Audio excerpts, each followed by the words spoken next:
And I'd just like to mention Psalm 126, verse 6. He who goes out weeping, bearing the seed for sowing, shall come home with shouts of joy, bringing his sheaves with him. We definitely are weeping this year. Many deaths, many lows, but we never stopped sowing. We never stopped our work. And because of that, God has been so faithful to us that we are joyful. And we have many sheaves we carry over. So just to remind you of that, that's what church is all about. It's sowing, it's harvesting, and having all the difficulties around us as any job that you do with excellence. So in terms of the stats of our church, this year we had 15 births, 16 baptisms, and many more coming next year as we receive new members and they want to baptize their kids. And we have other members or comers that are being discipled. They'll be baptized next year. So be more adults being baptized here. I'd like to give you that update. We had 8 deaths. Ken Winters, Bob Collins, Randy Van Dyke, who also was part of our staff as the custodian with Tricia. So it was a long battle, and we all lived that together. Vonnie Sturk, Gary Horstmanshoff, George Stryker, our pastor Ken, and Bob Gritt, who also served this church with all his life. So precious people we lost. We also had, in terms of transfers in, 30 households, totaling 83 individuals. And we also had transfers out, 26 households, totaling 44 individuals. And we had dozens of professions of faith, so lots of reasons to rejoice of the children of this church growing up and making public profession of their faith. Another number that is worth mentioning, we have now 37 small groups, which is a great blessing. When I came here, there were only 19. Now at 37. In 2024, we have 2 more in the making, and I'm praying there will be many more. My goal is by 2025, we have at least 50 small groups in our church. And in agreement with Tim, in his initial words, let's go. Let us go. Let's do this. So we're growing in terms of mutual care, which really helps an elder-led congregation to have members caring for themselves and raising more leaders for the years to come. We also have more missionaries added. We're now at a total number of 54 missions. So evangelism and missions combined, 54 mission agencies or individuals. I think that's remarkable. We are doing discipleship locally, and we're doing missions, we're doing outreach locally and also globally. So that's another reason to be thankful for. We have a vibrant children's ministry. We just witnessed that yesterday. As Tom was saying, we had kids from toe to toe. I got some pictures afterwards when I was giving the benediction with the kids surrounding me. Some were patting my back.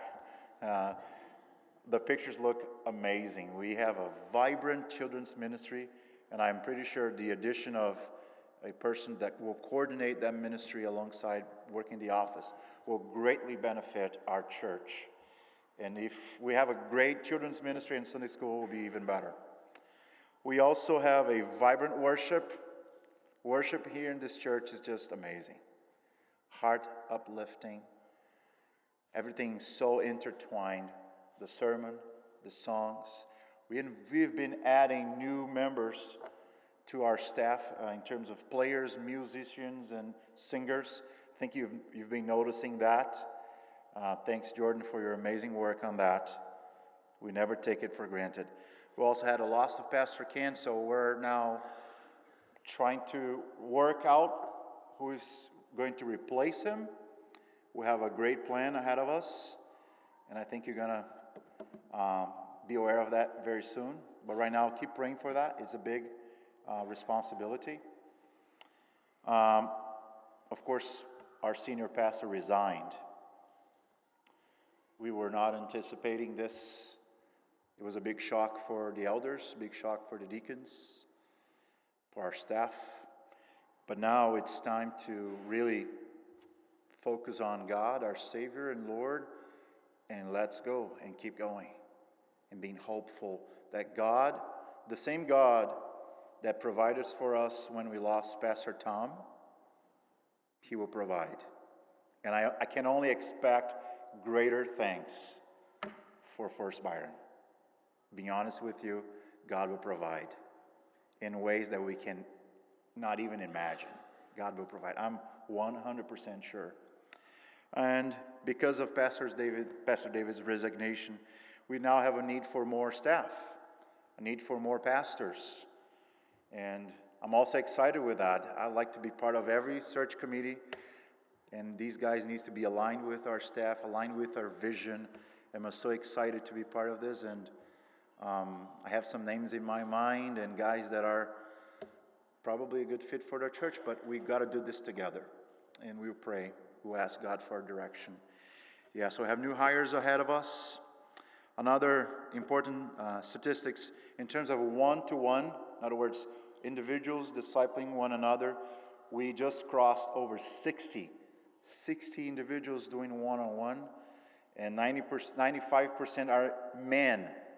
So one challenge for next year is to do the same thing for women. So if you're a woman, passion for discipleship, want to be trained to disciple another woman, non-Christian or Christian, a child in terms of maturity, whatever the stage is, please let me know. I'd like to make a great training for women this next year to multiply our disciple makers.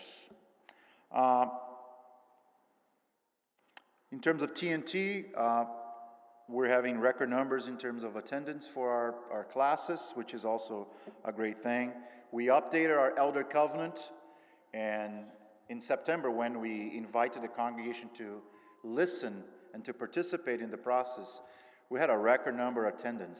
It was, this whole part of the sanctuary was taken, people asking good questions, and so we really appreciate your involvement of this next stage of our church in terms of adding new content to our elder covenant. And another thing that brings me joy is our evening service. I think you all would agree with that. We're having record numbers in the evening, but most importantly, one thing I shared with Pastor David and Jordan when I came, if you want to have people come in our evening service, we got to make sure it's the same quality of the morning service. Good preaching, good worship, having people serving. And I think that's the outcome we're receiving. Evening service is just a joy in my heart. It's a big crowd every evening. So I'm very excited for what's coming next. And in terms of a word of encouragement for the church, the word now is hope. That's the word I would like to ask the Lord to imprint in your heart. Hope. We will move forward, not backward. The same God on our side will continue providing for us. And I truly expect God to do great things in 2024. That's a big year to multiply disciples and more disciple makers. A year to continue to strengthen our pulpit. We'll have some guest preachers. Just like to get you ready for it. We're working on our sermon schedule until March. I can't do this job alone. So we're having some guest preachers helping us, but we want to prioritize a strong pulpit for our congregation. It's a year to make important decisions of who is going to join our staff, especially pastoral staff. And of course, we covet your prayers immensely. Thank you.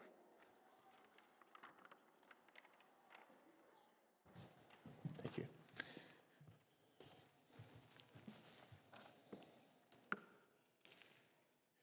You said almost everything I wanted to say and more. we are going to be looking to our God and trusting our perfect shepherd, Jesus Christ, as we move forward. I don't want to say even more, because we are always trusting our perfect shepherd. But you sure look to him in times like this. And we will be doing that. I did mention Sunday